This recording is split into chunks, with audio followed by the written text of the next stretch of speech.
மக்களே, நாம் பெரும்பாலும் நமது பெருமைகளைத்தான் பேசி காலங்களை கடத்துகின்றோம். நான் சிறு பிள்ளையில் அப்படி இருந்தேன், எங்களுக்கு இவ்வளோ பெரிய வீடு இருந்தது, எங்கள் தாத்தாவுக்கு 100 ஏக்கர் நிலம் இருந்தது, எங்கள் சின்ன தாத்தா வெளிநாட்டில் பெரிய ஆளாக இருந்தார், எங்களை தாத்தாவுக்கு தாத்தா ஒரு ஊரில் நாட்டாமையாக இருந்தார், நான் படிக்கும்போது பில்வண்டியில் தான் சென்றேன், ஒருவன் கூறுவான் நான் காரில் தான் சென்றேன் என்று. ஆனால் இதில் என்ன பெருமை? நீ யார்? உன்னால் என்ன செய்ய முடியும்? உன்னால் உன் வீட்டுக்கு என்ன பலன்? உனது ஊராருக்கு என்ன பயன்?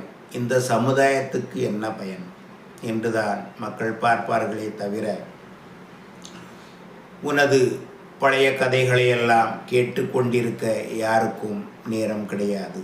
ஆக பழம் பெருமையை பேசி திண்ணைகளில் உட்கார்ந்து டீக்கடைகளில் உட்கார்ந்து உங்களது பெருமைகளையெல்லாம் பேசினால் அது காற்றோடு காற்றாக போய்விடும்.